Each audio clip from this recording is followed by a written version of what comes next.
복음과 진리를 전하는 방송 KBS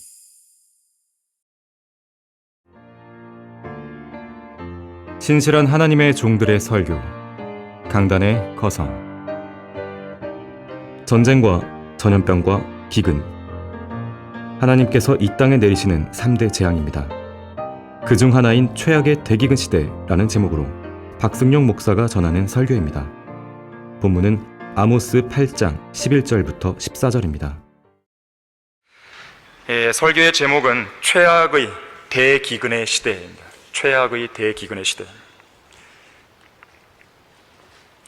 거룩하신 하나님께서 더러운 죄들로 가득 찬, 가증한 죄인들로 가득 찬 이 악한 현 세상을 심판할 때 사용하시는 3대 재앙이 있습니다.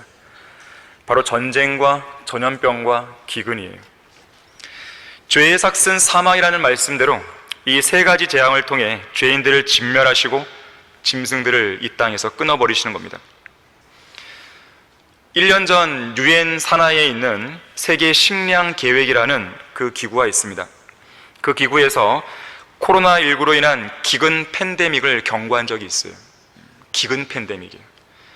실제로 전 세계에서 기아에 허덕이는 사람들의 수가 2019년 말 기준으로 약 1억 3천 명이었는데 코로나19 팬데믹을 겪으면서 2배 가까이가 늘어 2억 명을 넘어섰습니다. 그리고 올해 2022년에 들어서는 러시아의 불법 침공으로 인한 우크라이나 전쟁의 악재까지 겹치면서 그 수가 3억 명에 육박하고 있다고 합니다. 그 중에서도 예멘, 콩고 민주공화국, 베네수엘라, 남수단 공화국, 아프가니스탄 등이 가장 심각해요. 흔히들 지구상에서 인류가 겪을 수 있는 최악의 자연재해로 기근을 손꼽습니다.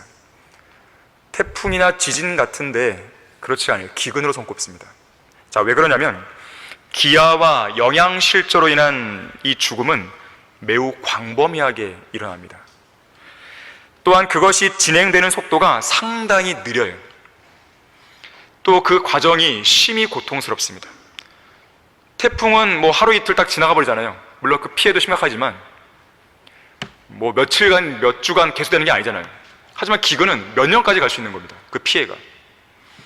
특히 어린아이와 나이 많은 노인에게 가장 큰 타격을 주기 때문에 그렇습니다. 어떤 자료를 보니까 인류 역사상 가장 최악의 대기근 10가지를 뽑았어요. 첫 번째가 1958년에서 1960년 사이 중국에서 일어났습니다. 어리석은 중국 공산당 지도자들이 잘못된 정책을 펼쳐서 그런 겁니다. 이 대약진 운동이라는 경제 성장 정책의 실패가 가장 큰 원인이었어요. 그리고 거기에 홍수, 가뭄까지 겹치면서 당시에 발생했던 그 기근으로 무려 4,300만 명의 중국인들이 사망했다고 합니다.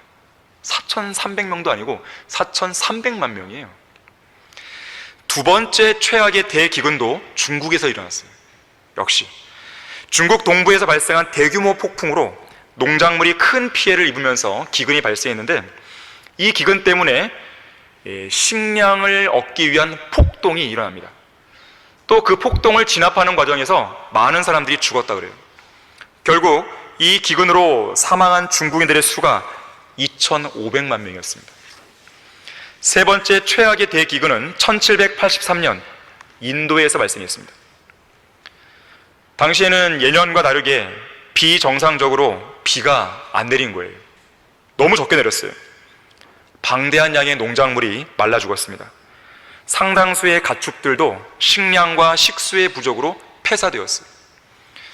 결국 이 기근으로 1,100만 명의 인도인들이 사망했습니다. 네 번째 최악의 대기근은 1932년과 33년 사이에 지금은 러시아지만 구소련에서 일어났어요. 이 기근으로 1,000만 명의 소련인들이 죽었다 그래요.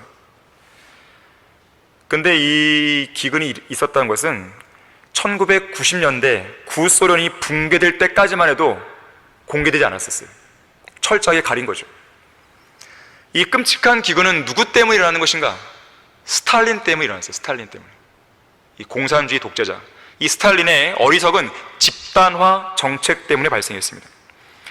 그는 이 정책을 추진하면서 농민들의 토지를 강제로 빼앗았습니다.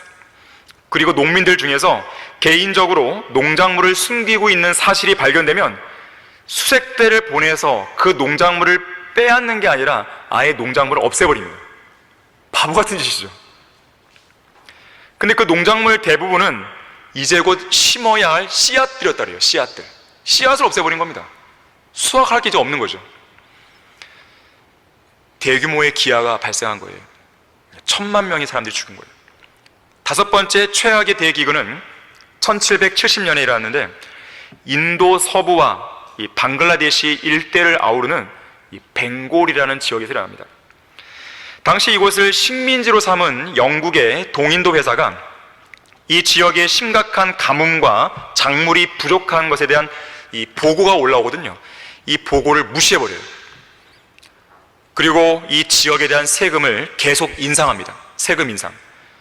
그리고 값이 저렴한 쌀보다 수익성이 높은 아편을 재배하도록 만듭니다. 아편 아시죠? 쌀의 그 재배를 막은 거예요. 결국 먹을 수 있는 쌀이 부족해졌죠. 기근이 발생했습니다. 이 기근으로 1,000만 명의 벵골인들이 죽었고, 당시에 1,000만 명의 벵골인인 그러면 3분의 1에 해당하는 숫자예요. 당시 벵골인 인구의 3분의 1이 죽은 거예요. 이 무식한 지도자들 때문에 이렇게 발생하는 겁니다. 여섯 번째 최악의 대기근 대기근 역시나 벵골에서 나왔어요. 똑같아요. 이 기근으로 700만 명이 죽었습니다. 이때가 1942년에서 1943년이었습니다. 이때는 이 제2차 세계대전의 악재도 있었고, 또 태풍도 왔고, 세 차례의 바다 해일도 있었고, 홍수도 일어났습니다. 엎친 데 덮친 격이에요. 그뿐만 아니라 원인 모를 곰팡이가 모든 벼 작물의 90%를 파괴했다 그래요. 그뿐만 아니라 당대의 이 버마, 미얀마죠. 이 버마에서 일본인들의 잔혹한 박해를 피해서 벵골로 유입된 수백만 명의 난민들이 있었다 그래요. 이 모든 악재들이 다 겹쳐가서 700만 명의 사람들이 숨을 거둔 것이죠. 자, 그 외에도요, 1917년에서 1921년 사이에 또다시 러시아에서 제1차 세계대전과 공산주의 혁명 그리고 내전으로 인해 발생한 기근 때문에 500만 명이 사망했습니다. 그리고 1994년에서 1998년 사이 북한에서 어리석고 무지한 김정일 아시죠? 김정일의 광결인 정책과 집중호우로 인해 발생한 기근 때문에 300만 명의 북한 주민들이 죽었습니다. 당시에 어린이 사망률이요 1000명당 93명이나 됐어요. 임산부 사망률은 산모 1000명당 41명으로 증가했다고 해요. 또한 1917년에서 1919년 사이 이번에는 페르시아에서 제1차 세계대전이 불러온 가뭄과 전염병으로 인한 기근 때문에 200만 명의 페르시아인들이 죽었습니다. 마지막 10번째로 1845년에서 1853년 사이 아일랜드에서는 감자에 생긴 치명적인 질병으로 기근이 발생했어요. 150만 명의 사람들이 죽었고 200만 명이 넘는 사람들이 아일랜드를 떠나서 미국으로 피난을 갔습니다. 이 감자에 생긴 질병인데 이 당시 아일랜드 인구의 33%가 감자에 의존해서 생계를 유지했기 때문에 이 감자 질병은 매우 치명적이었습니다. 더욱이 당시 아일랜드로 보내는 다른 국가들의 식량 원조를 영국 선박이 막아버렸어요. 그래서 더 많은 사람들이 죽었습니다. 자, 지금까지 언급한 이 10가지 기근들은 유사 이래 인류가 경험한 최악의 대기근이었습니다. 그런데 이상 언급한 이 10개의 지역들을 보면 다 어떤 나라들인지 보십시오. 중국, 러시아, 북한 같은 공산주의 국가예요. 인도, 방글라데시, 페르시아 같은 힌두교나 모슬렘 국가들입니다. 아일랜드는 어때요? 카톨릭 국가죠. 이런 재앙은 우연히 일어나는 게 아닙니다. 서두에도 언급했듯이 기근은 하나님께서 죄인들을 심판하시기 위해 보내시는 대재앙이에요. 뉴스나 신문을 주의 깊게 살펴보면 지진이 자주 일어나는 국가가 있습니다. 산불이 자주 일어나는 지역들이 있어요. 미국 캘리포니아주는 산불로 늘 시름을 앓죠. 전염병, 가뭄, 홍수, 기근, 태풍 등의 자연재해로 피해가 자주 일어나는 국가나 지역들이 있는 것입니다. 우연히 일어나는 게 아닙니다. 이유가 있습니다. 하나님께서 인간의 죄에 대해 분노하시는 거예요. 그래서 인간은 하나님을 두려워해야 됩니다. 하나님을 존중해야 돼요. 그분의 말씀을 온전히 믿고 순종해야 됩니다. 겸손하게 하나님의 자비를 구해야 됩니다. 그렇게 하는 것만이 그 모든 재앙으로부터 피할 수 있는 유일한 방책이에요. 자, 한편 오늘 설교 본문은 이런 물리적인 기근과는 차원이 다르지만 그 피해는 물리적인 기근보다 훨씬 더 심각한 역대 최악의 대기근을 언급합니다. 영적 대기근, 주의 말씀들을 듣지 못하는 대기근인 것이죠. 이건 역시나 하나님께서 보내신 대재앙입니다. 내가 그 땅에 기근을 보내리니 그랬어요. 자, 첫 번째로 구약시대에 하나님께서는 율법을 버리고 죄를 지은 이스라엘 백성에게 기근을 보내셨어요. 그리고 그들을 심판하셨습니다. 성경에도 기근이 나오는데 13차례의 기근이 언급됩니다. 그 중에서 가장 첫 번째 기근이 창세기 12장 10절에서 아브라함이 카나안 땅에서 겪은 기근이었어요. 이 기근을 피해서 아브라함은 이집트로 내려가 버렸죠. 자, 첫 번째 기근이 아브라함과 관련하여 등장하고 있다는 것은 의미심장합니다. 왜 그렇습니까? 아브라함은 이스라엘의 조상 아닙니까? 하나님께서는 범죄한 이스라엘을 기근으로 심판하시지 않습니까? 특히 그 기근에 따른 심판은 야곱의 고난의 때라 불리는 대환란 기간의 절정에 달합니다. 그래서 성경에 나오는 마지막 13번째 기근이 바로 대환란 기간에 나오는 거예요. 우리 다 같이 요한계시록 6장 5절과 6절을 보겠습니다. 성경에는 13가지 기근이 나오는데 보통 성경에서 숫자 13 그러면 반역의 숫자죠. 반역 그러면 적그리스도가 반역자 아니겠습니까? 바로 대환란 기간, 적그리스도가 활동하는 그 기간, 반역의 사람이 활동하는 그 기간에 13번째 기근이 등장하는 거예요. 자, 요한계시록 6장 5절 6절 보시면 어린 양이 셋째 봉인을 여실 때 내가 들으니 셋째 짐승이 말하기를 와서 보라 하더라.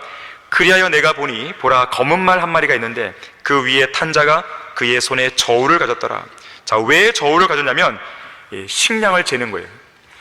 그때 네 짐승들의 한가운데서 한 음성을 들었는데 말하기를 밀 한 대가, 자, 저울로 재보는 것이죠. 밀 한 대가 한 데나리온이요 보리 석 대가 한 데나리온이라 하고 또 너는 기름과 포도주는 손상시키지 말라 하더라.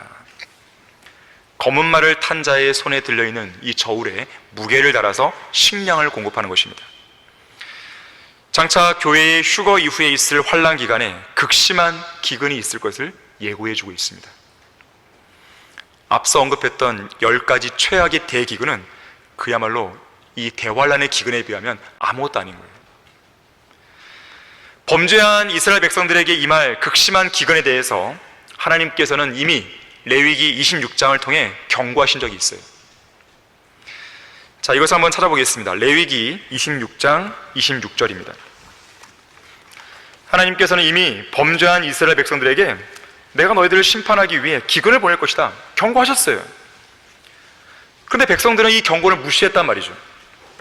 자, 레위기 26장 26절 보시면 또 내가 너희의 식량봉을 끊을 때에, 식량봉을 끊는 거예요. 마지막 먹을 수 있는 그 식량을 끊어버립니다. 이게 끊어지면 사람은 죽는 거예요. 10여인이 한 화덕에서, 자, 10명의 여인이 한 화덕에서 빵을 구워요. 너희 빵을 구워서 다시 저울에 달아 너희 빵을 너희에게 주리니 너희가 먹어도 만족하지 않으리라. 아무리 먹어도 배가 안 불러요. 배가 만족하지 않습니다. 결국 최악의 상황까지 몰리는데 29절 보세요. 뭘 먹습니까?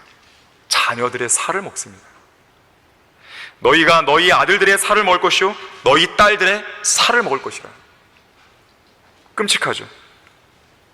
얼마나 심각한 기근이면 이런 일들이 벌어질까요? 자, 그런데 이런 대기근이 실제적으로 열왕기하 6장에 엘리사의 때에 나타났습니다. 자, 우리 열왕기하 6장 24절 한번 보십시오. 6장 24절, 25절을 보시면 당시에 어떤 일이 벌어지냐면 시리아의 베나다드 왕이 북왕국 이스라엘의 수도 사마리아를 포위했습니다.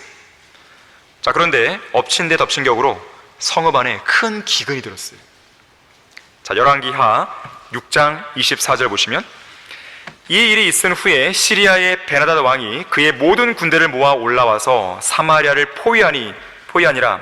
그때 사마리아에는 큰 기근이 들었는데 보라, 그들이 성읍을 계속 포위하였으므로 나귀 머리 하나가 은 80개에 또 비둘기 똥 4분의 1 갑이 은 5개에 팔렸더라. 물가가 올라간 거예요. 기근 때문에. 지금 경제적으로 많이 어렵지 않습니까?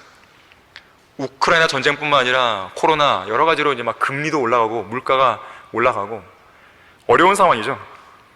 근데 이 시대에는요, 더 어려운 상황이에요.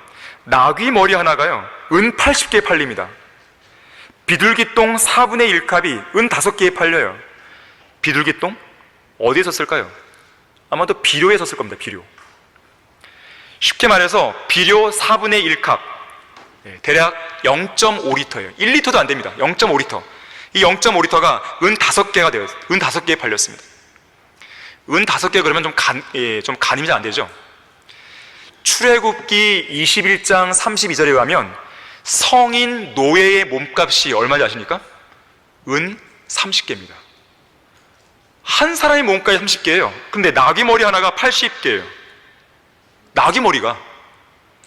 비둘기 똥 4분의 1 값이 은 5개나 팔려요. 한 사람 몸값 은 30개에 6분의 1 가격이나 주면서 조그마한 비둘기 똥 이걸 얻는 거예요. 그 양을.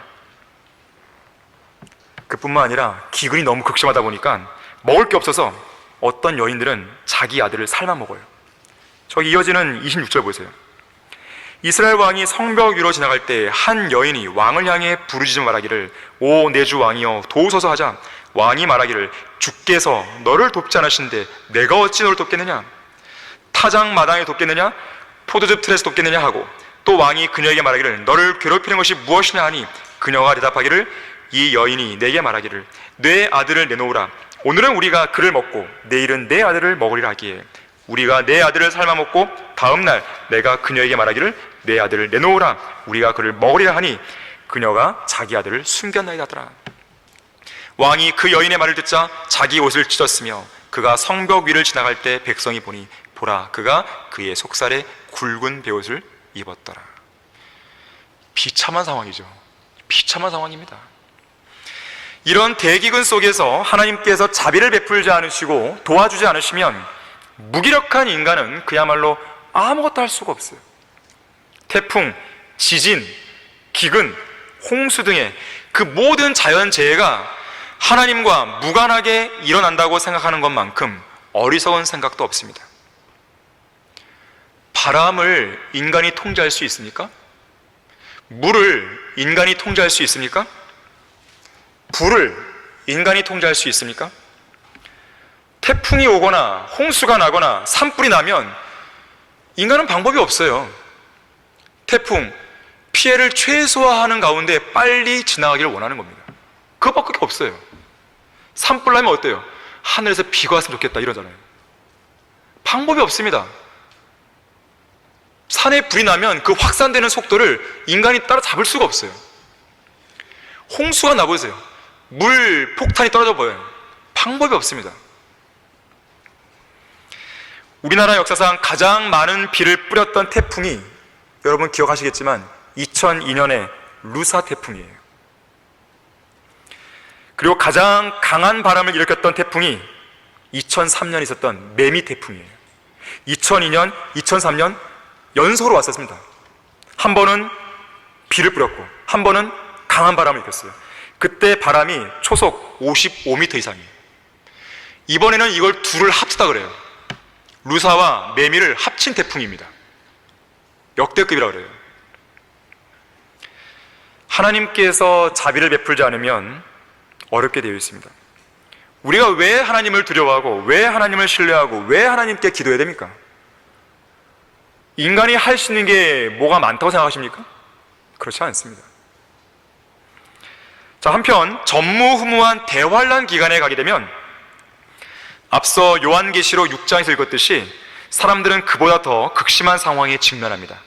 밀 한 대 값이, 보리 석대 값이 한 데나리온이에요. 한 데나리온 그러면 초림 당시의 기준으로 본다면 노동자들이 열심히 하루 동안 일해서 벌 수 있는 품삯이에요. 오늘날로 보자면 대략 10만 원 그럴까요? 아니면 12만 원, 13만 원 될까요? 다시 말하자면 하루 열심히 벌어서 4인 가족 겨우 한두 끼 먹을 수 있는 수준까지 물가가 올라가는 것이죠. 대환란 때도 역시 이스라엘 백성은 너무 배가 고파서 자녀들을 먹게 됩니다. 대환란의 내용을 다루고 있는 예레미야 애가 2장 20절에서는 이렇게 말씀합니다. 오 주여 보시고 주께서 이 일을 누구에게 행하셨는지 생각하셔서 지금 누구에게 이러한 기근과 기근으로 인한 이러한 재앙들을 행하셨는지 봐달라고 말씀하는 거예요. 그러면서 이렇게 말합니다.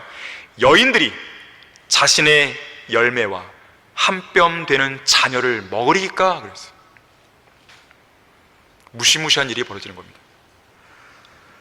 성경에서 가장 무서운 장으로 알려진 신명기 28장에 보게 되면 이러한 대기근이 발생하면 평소에 그토록 유순하게 생긴 사람도, 아주 착한 일만 하는 그런 사람도 이 극한의 상황에 직면하면 자녀들을 먹는 극단적인 일을 벌인다고 경고하고 있습니다. 신명기 28장에 나오는 내용이에요. 정상적인 사고를 못하는 거예요. 극심한 기근 앞에 서면 이성을 잃어버립니다. 이 영화 빠삐용이라는 영화가 있어요. 이 빠삐용에서는 굶주린 죄수가 이제 곧 사형 집행을 앞두고 있는데 뭐 합니까? 너무 배가 고프니까 쥐를 잡아먹어요. 바퀴벌레를 잡아먹어요. 굶주린 개는 으르렁거리는 사자를 무서워하지 않는다는 말이 있어요. 개가 배가 고프면요 사자가 안 무섭습니다. 눈에 뵈는 게 없는 거죠. 극심하게 배가 고파지면 체면이고 뭐가 없어지는 것입니다. 자, 그렇다면 왜 이스라엘은 이런 극심한 기근을 과거에 겪었고 또 앞으로 대환란 기간에 겪어야 되는 것인가? 이유는 한 가지예요. 하나님을 버렸기 때문에 그렇습니다. 그들에게 주신 율법을 버렸기 때문에 그래요. 신명기 28장 14절에서는 이미 경고했어요. 너는 내가 명한 어떤 말씀들에서도 좌로나 우로나 빗나가지 말며 다른 신들을 따라가서 그들을 섬기지 말지니라. 그런데 이 명령을 어겨버린 것이죠. 하나님을 버렸고 우상들과 이방신들을 섬겼고 결국 그에 대한 심판으로 하나님은 대기근을 그들에게 보내신 것입니다. 대기근만이 문제겠습니까? 그들은 아예 나라를 잃어버렸잖아요. 지난 1900년 동안 그 역사 속에서 하나님으로부터 완전한 거부와 저주를 받은 것이죠. 전 세계로 흩어져서 극심한 박해를 받은 거예요. 그런 와중에 많은 유대인들이 죽었습니다. 소수의 유대인들만 남은 거예요. 특히 1933년에서 1946년 사이에는 독일의 히틀러에 의해서, 나치당에 의해서 600만 명의 유대인들이 목숨을 잃었어요. 장차 도래해야 할 대환란 기간에는 1000만 명이 죽어나갈 것입니다. 계산을 해보면. 러크만 목사님의 설명에 따르면 AD 70년 이래로 지난 1900년 동안 유대인들은 그야말로 모기같이, 하루살이같이, 벼룩같이, 쥐새끼같이, 바퀴벌레같이 취급받으며 죽어갔다 그랬어요. 자, 그런데 빵과 물이 부족한 기근보다 더 심각한 기근은 오늘 본문에 나오는 주의 말씀들을 듣지 못하는 영적 기근입니다. 사실 이스라엘 백성들은 이 빵과 물이 부족한 그 물리적인 기근보다도 영적인 기근이 먼저 왔습니다. 그 영적인 기근 때문에 이스라엘 백성은 죄악으로 가득 찼던 것이고 결국 그 죄에 대한 심판으로 빵과 물이 부족한 기근이 임한 거예요. 영적인 기근이 먼저 오고 그 다음에 물리적인 기근이 오는 것입니다. 왜 코로나 팬데믹이 일어난 거예요? 전 세계적으로 영적으로 하나님의 말씀을 존중하는 나라가 있나요? 없어요. 라오디케아 교회 시대, 배교의 시대 중에서도 가장 배교의 시대, 그 시대에 하나님께서 쳐버리시는 것이죠. 영적인 팬데믹이 있자 물리적인 이 코로나19 팬데믹이 온 것입니다. 주의 말씀들을 듣지 못하는 그런 기근이 임하는 거예요. 더 이상 이스라엘 백성들에게는 환상을 통한 말씀들이 주어지지 않습니다. 주의 말씀들을 찾으려고 해도 찾을 수가 없어요. 그들을 향해 비춰야 할 모든 빛과 조명이 다 꺼져버린 겁니다. 암흑의 시대에 내가 그 땅에 기근을 보내리니 주님은 말씀하십니다. 두 번째로, 이 마지막 배교한 교회 시대에 하나님께서는 바른 성경과 진리를 저버린 이 시대의 교인들에게 영적 기근을 보내셔서 그들을 심판하십니다. 다 같이 요한계시록 3장 17절 보겠습니다. 요한계시록 3장 17절 말씀입니다.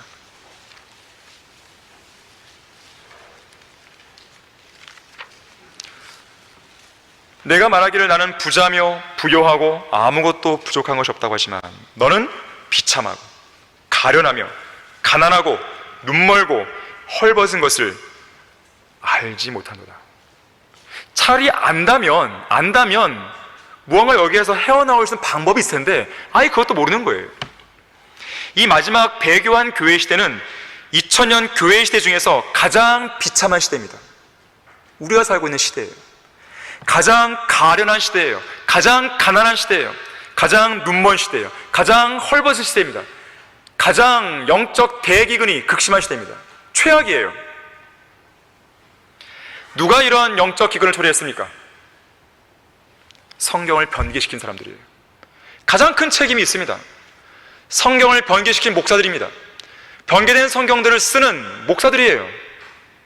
변개된 성경들을 추천하는 신학 교수들입니다. 가장 큰 책임이 있어요. 이 나라를 망친 장본이 누구예요? 대통령들이에요. 가장 큰 책임이 있습니다. 대통령들부터 쇄신해야 되는 것이죠. 어떤 이 사설 칼럼을 보니까 대통령부터 쇄신하라, 이 제목을 딱 썼어요. 가장 큰 책임이 있습니다. 이 나라 역대 대통령들이. 그리고 그 밑에 대통령을 보좌하는 그런 정치인들이죠. 당리당락에만 좌우되잖아요. 자기들 밥그릇만 신경 쓰잖아요. 자, 그런 가운데 누가 가장 힘들어집니까? 국민들이에요. 자, 이 나라 기독교계를 망친 사람들이 누굽니까? 목사들입니다. 강단에 선 설교자들이에요. 누가 가장 고통받아요? 교인들이에요. 영적 기근에 허덕이고 있습니다. 영적 갈증에 허덕이고 있어요. 무언가 유명한 목사들한테 가서 뭔가 얻어먹을 게 있나 갔더니 없는 거예요. 없어요.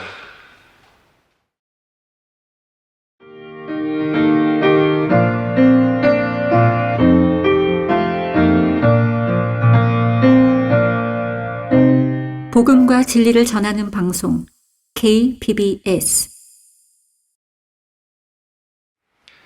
1611년에 출간된 영어 킹제임스 성경을 무려 273년 동안 사용해온 영국은 1884년에 변개된 RV를 펴내죠. 미국은 1901년에 ASV를 펴내죠. 영적 대기근의 시작입니다. 1978년에 NIV가 나왔을 때 그 기근은 더욱 극심해졌죠. 우리나라는 어떻습니까? 불행하게도 개신교가 처음 들어올 때부터 영적 기근과 함께 들어왔어요. 1882년에 출간된 변개된 성경 로스역이 그 원흉이었어요. 그 이후에 등장한 개혁 성경과 개혁 개정판이 그 기근을 더욱 부추기고 심화시켰습니다. 더군다나 1885년에 우리나라 인천 제물포로 들어온 최초의 개신교 선교사 언더우드와 아펜젤로는 성경적인 복음 전파보다는 병원과 학교 설립을 전면에 내세웠죠. 사회 복음입니다. 그건 복음이 아니에요. 다른 복음이에요. 그거는 저주받을 다른 복음인 것이죠. 결국 이것을 한국 사회에 정착시킴으로써 영적 기근을 부추겼어요. 그리고 곧바로 뒤이어 들어온 오순절 은사주의 운동이 평양과 원산을 중심으로 번지면서 영적 기근은 더욱 극대화되었습니다. 그뿐만 아닙니다. 오늘날에는 사람들을 미혹하는 각종 거짓말들이 배교한 교회들의 설교 강단을 통해 일파만파 퍼져나가고 있어요. 대표적인 거짓말들이 뭡니까? 대표적인 이단 교리들이 무엇이에요? 구원받은 것은 죽어봐야 알아. 교회는 대환란을 통과해. 끝까지 견뎌야 돼. 원본을 제외한 어떤 성경도 무오한 최종권에 될 수 없어. 사탄은 그리스도인들을 정복할 수 없어. 정말 그런가요? 성경은 문자적으로 해석하면 위험해. 비유적으로 해석해야 돼. 교회들이 힘을 합쳐서 지상에 왕국을 세워야 그때 예수님이 오시는 거야. 하나님은 구원받은 그리스도인들의 아버지일 뿐만 아니라 모든 인류의 아버지야. 그런 거짓말이 어디 있어요? 구원받은 죄인들의 아버지란 말이에요? 교황, 어거스틴, 테레사 수녀 등은 성경대로 믿는 그리스도인들이야. 예수님은 12월 25일에 태어났어. 우리는 크리스마스를 지켜야 돼. 부활절을 지켜야 돼. 주기도문, 사도신경을 하지 않는 교회는 이단이야. 교단에 속하지 않는 교회 이단이야. 건물이 크고 헌금 액수가 많고 교인 수가 많으면 많을수록 좋은 교회야. 그러한 교회로 가야 돼. 곽선희, 길자연, 김사만, 김장환, 김진홍, 소강석, 오정현, 윤석전, 조용기 등은 훌륭한 목사야. 훌륭한 기준이 뭐죠? 대형 교회면 훌륭한가요? 이런 이야기를 할 수 있는 교회는 우리밖에 없습니다. 다른 교회 못해요. 이들을 벤치마킹하죠. 창세 전에 하늘나라 갈 사람과 지옥 갈 사람이 정해져 있다. 끝까지 견뎌야 구원받는다. 구원은 받아서도 잃어버릴 수 있어. 믿음만으로는 안 돼. 합당한 행위가 필요해. 세례 또는 유아 세례를 받으면 구원받아. 방언은 성령 침례의 증거야. 평양 대부흥 운동은 성령 하나님의 역사야. 오순절 은사주의 운동은 성경적이야. 다른 종교에도 구원이 있어. 누가 했단 말이에요? 조용기 목사가 했단 말이에요. 불교에도 불교만의 구원이 있다고 동국대학교 가서 그 대학원 과정에 속한 사람들에게 얘기했습니다. 예수님은 수요일이 아니라 금요일에 죽으셨어. 지옥에서 영원히 고통받는 건 아니야. 나중에 풀려날 거야. 화평의 통치자이신 예수님께서 오시지 않아도 인간의 힘으로 지상에 평화를 가져올 수 있어. 신학 공부를 제대로 하려면 철학을 공부해야 돼. 대단한 사람들입니다, 정말. 온 반죽을 부풀게 하는 누룩들이 이 나라 기독교계 전반에 퍼져 있습니다. 예수 그리스도의 재림을 강조하는 교회가 있습니까? 지옥을 전파하는 교회를 본 적이 있습니까? 있다면 그나마 다행이죠. 죄와 거짓 교리로부터 성별하라고 외치는 교회를 본 적이 있습니까? 예수 그리스도의 복음을 믿으라고 거리에서 설교하고 전도지를 나눠주고 혼들을 주님께로 이겨오기 위해서 애를 쓰는 교회를 본 적이 있습니까? 공휴일이나 휴가 때 전국을 순회하면서 복음을 전하는 그런 교회를 본 적이 있으십니까? 길거리에서 통기타나 탬버린을 치면서 CCM이나 부르지 않으면 다행이죠. 손짓 발짓 해가면서 허리와 배를 드러내는 율동이나 워십 댄스나 안 하면 다행이죠. 화장지나 껌이나 커피나 사탕이나 주보나 행복으로의 초대나 안 나눠주면 그나마 다행이죠. 과연 이 땅에 진리의 지식을 전하기 위해서 애쓰는 교회가 몇 교회나 있습니까, 정말? 여러분들이 정말로 한번 생각해 본다면 한번 세 보세요. 정말 있는지. 신학교 간판만 달면 모두 다 성경을 제대로 가르치는 신학교가 되는 것입니까? 교회에 간판만 달고 있으면 모두 다 성경대로 믿고 실행하는 교회입니까? 그래서 사람들이 속아버리는 것이에요. 이 마지막 배교한 시대에는 젊은 그리스도인 처녀들과 청년들이 갈증으로 인해서 기진하고 있어요. 오늘 본문 말씀대로 주님을 위해서 분연히 일어나 열정적으로 부지런히 섬겨야 할 젊은 일꾼들이 교회 내 설교 강단에서 그 어떤 생명력 있고 도전적인 말씀들을 듣지 못하고 있습니다. 결국 헌신해야 될 그런 젊은 청년들이 세상 일들로 다 내몰리고 있는 것이에요. 주님 안에서 비전을 못 찾는 것이죠. 누가 그렇게 만든 것입니까? 과연 이런 세태에 대해서 러크만 목사님이 이렇게 지적했습니다. 이 마지막 시대를 살고 있는 젊은 세대들에게 가장 중요하고 가장 필요한 것은 절대적으로 신뢰해야 할 최종권인 성경이다. 하지만 그리스도인 젊은이들을 가르치고 양육해야 할 책임이 있는 98% 이상의 목사들과 신학 교수들이 이 사실을 간과하고 있다. 마치 노아의 대홍수 시대에 방주를 놓쳐버린 것 같다. 정말 아찔하죠. 아름다운 처녀들과 청년들은 생선이 필요할 때 뱀을 얻고 있고, 성경에 나오는 내용을 인용한 것이죠. 빵이 필요할 때 돌을 얻고 있으며, 알이 필요할 때 전갈을 얻음으로써 기근과 갈증으로 기진맥진하고 있다. 그야말로 우리 젊은이들이 새 한 마리도 키울 수 없는 종교적인 쓰레기를 먹고 있는 것이다. 마지막 때에 많은 사람들이 이리저리 달릴 것입니다. 지식이 증가해요. 지금 지식의 홍수 시대입니다. 하지만 말씀들을 듣지 못하는 기근은 더욱 극심해져요. 지식은 증가하는데 사람들은 열심히 배우는데 자격증도 따고 열심히 공부하는데 진리의 지식에는 이르지 못하죠. 전국의 교회들이나 어떤 단체들에서 하고 있는 성경 공부가 질비하게 널려 있습니다. 인터넷만 조금만 뒤져봐도요, 무슨 성경 공부다, 무슨 성경 공부다, 요한계시록 전공, 요한계시록 전문가가 가르친다, 막 그래요. 그래서 어떤 목사는 1년 내내 요한계시록만 가르쳐요. 돈을 많이 받아가면서. 그런데 그들이 진리의 지식이 이르나요? 이르지 못하고 있잖아요. 성경이 이미 말씀하고 있어요. 항상 배우지만 진리의 지식에는 결코 이르지 않는다 그랬어요. 항상 배워요. 늘 배워요. 늘 책을 끼고 살아요. 인터넷에서 지식 검색을 하고 산단 말이에요. 그런데 정작 진리의 지식은 이르지 못해요. 왜 그럴까요? 변개된 성경들이 판을 치고 있습니다. 가짜 목사들과 가짜 신학 교수들이, 가짜 성경 교사들이 판을 치고 있어요. 속으면 안 되는 것이죠. 물론 이 자리에 앉아 계신 여러분들은 속지 않았기 때문에 이 자리에 앉아 있는 거 아니겠습니까? 자, 이러한 현상, 내가 진리를 알고 싶은데, 진리를 배우고 싶은데 내가 만나는 사람은 거짓 목사예요. 이것도 또 하나의 하나님의 심판입니다. 왜 그럴까요? 이미 그 사람 마음속에요, 하나님의 말씀에 대한 올바른 마음이 없는 거예요.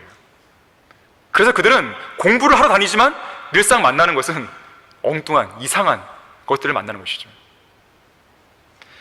여러분들이 바른 말씀을 발견했고, 한글 킹제임스 성경이 올바른 성경임을 분별했고, 또 이 강단에서 선포되는 설교나 어떤 강의나 성경 공부 등등이 올바르다는 것을 분별할 수 있다는 것, 이건 복입니다.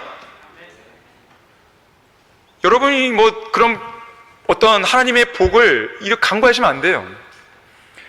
이 땅에는요, 한글 킹제임스 성경이 있다는 것조차도 모르는 사람도 있고요, 접했어도요, 이게 옳다는 것을 깨닫지 못하는 사람들이 부지기수입니다. 저도요, 한글 킹제임스를 만나기 전에 2번의 기회가 있었어요.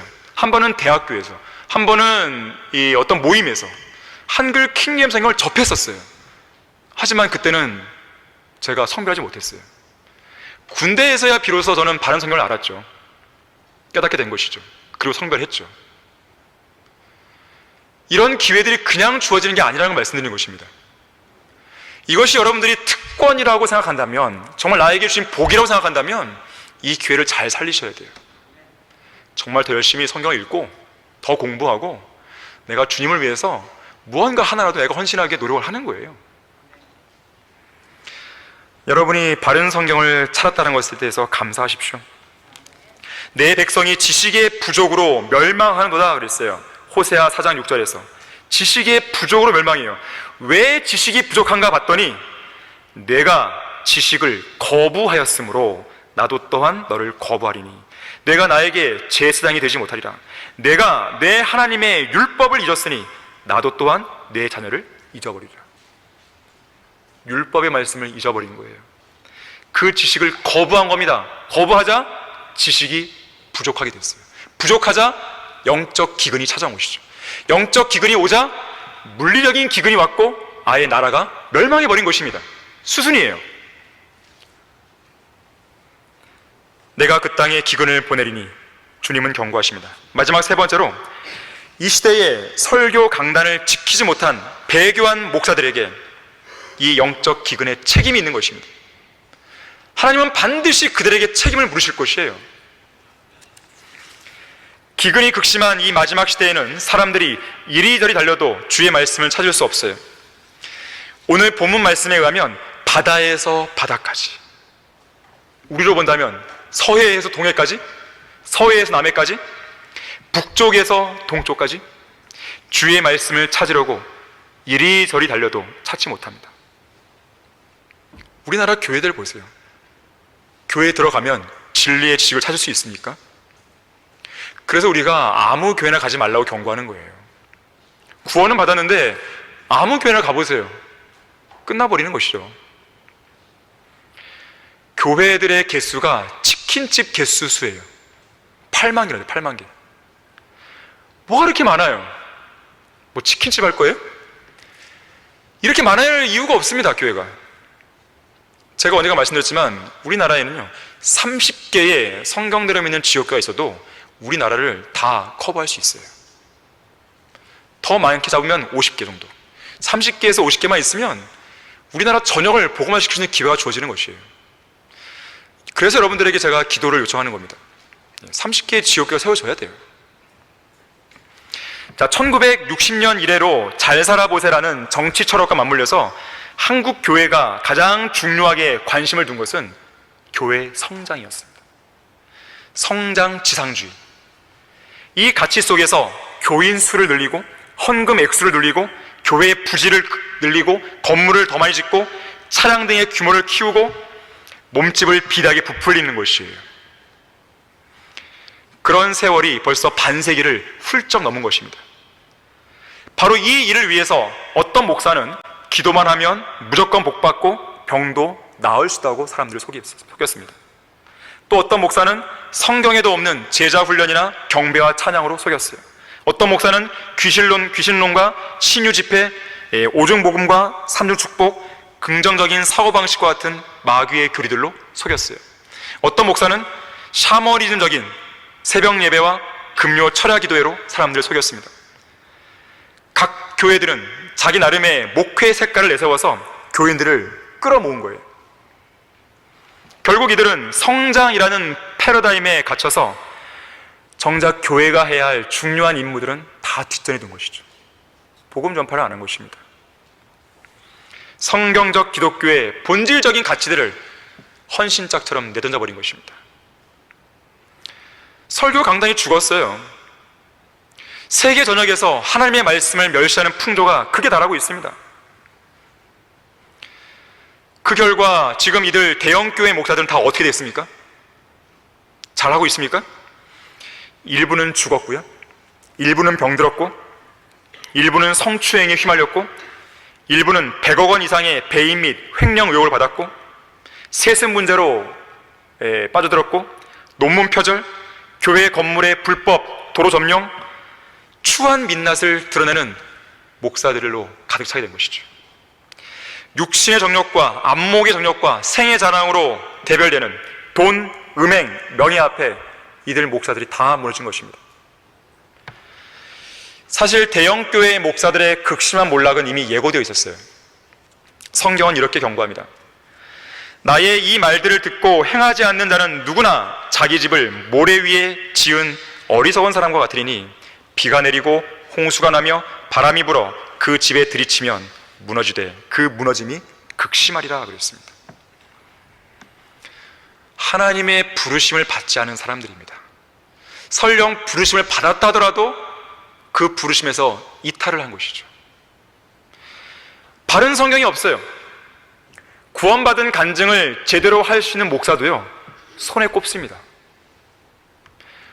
혹시라도 이 인터넷 생방송을 듣고 있는 사람들 가운데 제도권 교회에 다니는 어떤 교인이 있다면 자기 담임 목사에게 물어보세요.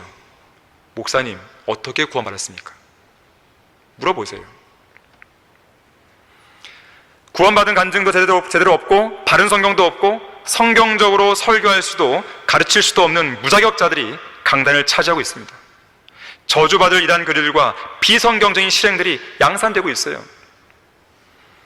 이런 가짜 목사들은 결코 하나님의 승인을 받은 자들이 아닙니다. 승인을 받았다면 그런 비행을 저지를 이유가 없죠. 사도 바울은 이렇게 말합니다. 우리의 권면은 기만이나, 자, 기만 나왔어요? 부정이나 교활로 말미암지 않았고 오히려 하나님의 승인을 받아 복음을 위탁받은 대로 전하노니 이는 사람들을 기쁘게 하려 함이 아니며 우리의 마음을 시험하시는 하나님만을 기쁘시게 하려 함이니라. 너희도 아는 바와 같이 우리가 어느 때에도, 자, 아첨의 말이나 탐심의 구실로 하지 아니한 것을 하나님께서 증거하시느니라. 떳떳했어요. 하나님의 승인을 받은 바울의 사역에서 결코 찾아볼 수 없는, 아까 5가지가 있어요. 기만, 부정, 교활, 아첨의 말, 탐심의 구실. 그런데 대형교회 목사들에게는요, 이런 5가지가 그대로 들어가 있어요. 기만이 뭐예요? 다른 사람을 속이는 것이죠. 양심이 화인을 맞았기 때문에 위선으로 거짓을 말합니다. 무슨 말입니까? 변개된 성경이잖아요. 거짓 교리잖아요. 가짜 설교죠. 성경이 잘못되는데 어떻게 올바른 설교가 나올 수 있겠습니까? 첫 단추를 잘못 꼈기 때문에 그들이 말하는 설교나 행동과 실행들은 다 어긋나게 돼 있어요. 자기는 양심대로 설교한다고 하죠. 근데 성경이 변개됐다 보니까 변개된 성경에 맞춘 설교를 하게 되면 이미 거짓말을 하고 있는 거예요, 그 자체가. 그걸 그 사람들은 모르는 겁니다. 가짜 설교, 가짜 은사, 가짜 능력 등 회중을 속이는 것입니다. 기만이죠. 자, 그런데 기만은 나쁜 의도로 정말로 거짓말로 하는 기만도 있지만 올바르고 성경적인 말을 하는데 그 마음의 동기가 잘못됐을 때는 역시 또 기만이에요. 그것도. 예를 들어서 하나님께 헌신하십시오 그랬단 말이에요. 예를 들면 뭐 물질을 바치십시오 그랬단 말이에요. 이 말이 틀린 말은 아니잖아요. 그런데 마음에 뭐가 있어요? 돈 생각이 있는 거예요. 그래서 헌금을 걷기 위한 설교를 한단 말이에요. 건축 헌금을 걷기 위한 작정 헌금을 위한 그런 설교를 한단 말이에요. 이 나라에서 교회 건축을 하는데 건축 헌금을 걷지 않은 교회는 이 교회밖에 없어요. 정말로 그렇습니다. 실제로 여러분들에게 무슨 건축 헌금을 걷기 위해서, 이 작정 헌금을 걷기 위해서 쪽지에 막 써내라고 그러고 뭐 헌신하라 그러고 그런 걸 위해서 막 설교도 하고 막 그러나요? 안 했잖아요, 한 번도. 대단한 교회입니다. 하나님께서 인정하시는 교회예요. 왜 하나님께서 이 교회를 복을 안 주시겠습니까? 왜 사역을 진전시키지 않으시고 왜 열매를 안 주시겠어요? 여러분들이 증인들입니다. 자, 기만이 없어야 됩니다. 다시 말하자면 대형교회 목사들은 탐심의 구실로 그들은 어떤 설교를 하는 거예요. 대형교회 목사들의 욕망은 멈출지 모릅니다. 여러분, 한 번 권력의 맛을 갖거나 한 번 돈 맛을 알면요, 그 사람 이제 브레이크 고장난 그런 자동차처럼요 질주하는 것이에요. 돈을 위해 설교하게 됩니다. 결국에는 권력을 유지하기 위해 설교하게 됩니다. 그러면 어떻게 되는지 아십니까? 제대로 된 설교나 성도들의, 교인들의 그 양심을 찌는 설교가 아니라 교인들의 귀를, 가려운 귀를 즐겁게 해줄 설교를 하는 거예요. 그래서 돈 많이 내는 그 집사 눈치 보는 거예요. 돈 많이 내는 장로의 눈치를 봅니다. 돈 많이 내는 어떤 그런 사람들의 눈치를 보는 거예요. 사업가의 눈치를 보는 거예요. 그래서 그 사람의 마음에 거슬리는 설교는 절대 안 합니다. 타락한 설교자는 타락한 교인들의 그런 타락상을 설교 못 합니다. 내가 타락했는데 어떻게 설교해요? 최소한의 양심이 있죠. 돈을 바라는 목사들은 그 머릿속에 돈밖에 없는 것입니다. 그래서 교인들을 볼 때 양무리로 보이는 것이 아니라 돈으로 보이는 것이에요. 상품으로 보이는 것입니다.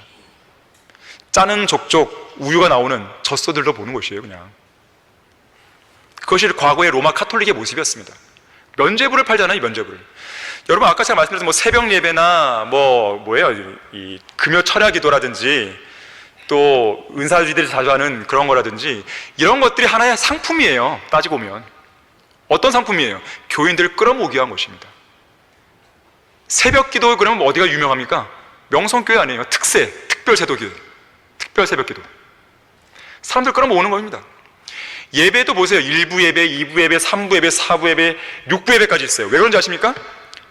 현대인들의 바쁜 현대 교인들의 그런 생활에 맞추기 위한 거예요. 아, 나는 오늘 아침에 산악회 가야 돼. 그래서 아침에 교회를 못 나오는 거예요. 예배를 못 드려요. 아, 그래? 오후 예배에 마련되어 있으니까 오세요. 아, 저는 오후에 오늘 결혼식 가야 되는데요. 아, 그러면 새벽 예배가 있습니다. 1부 예배 오세요. 현대 교인들에 딱 맞는, 편의에 맞는 예배 순서를 마련해 놓은 곳입니다. 결국 뭡니까? 그 교인들의 이탈을 방지하기 위한 거예요. 예배를 많이 드리면 어떻게 돼요? 헌금이 모이잖아요, 헌금이. 대형 교회들은 돈을 어디 쓸지 몰라서 주체할 수 없이 막 돈의 홍수에 막 파묻혀 있습니다.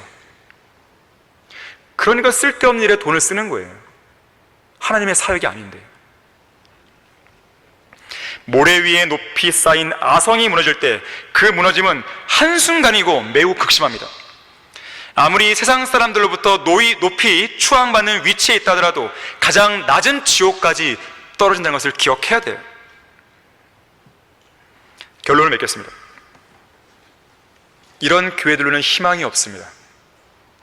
유일한 희망은 바른 성경을 근거로 해서 바른 진리의 지식과 복음을 전파하는 그 교회들만이 희망이에요.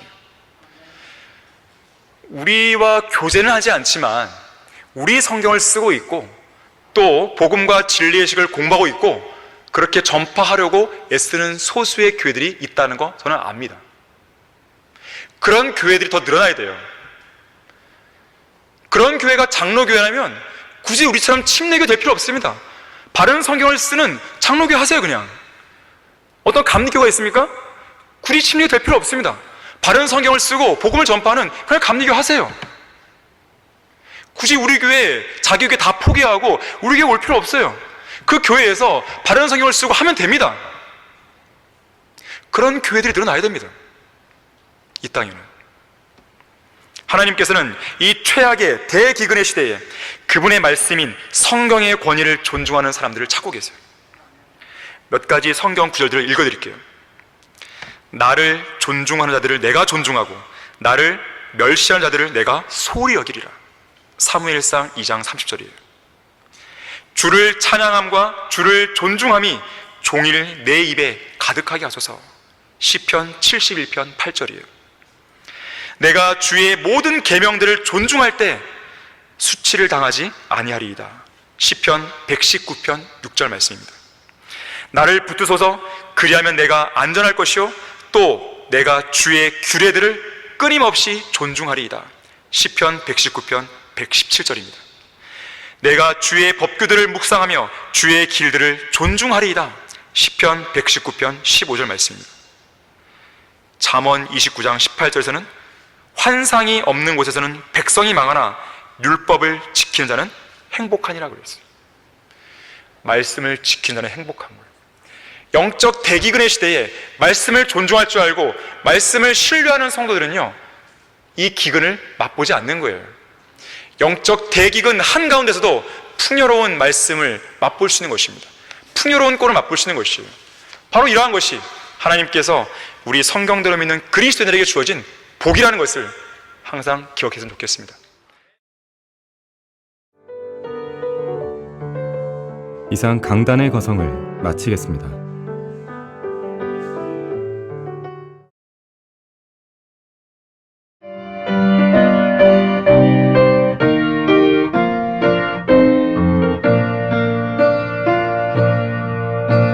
복음과 진리를 전하는 방송 KBBS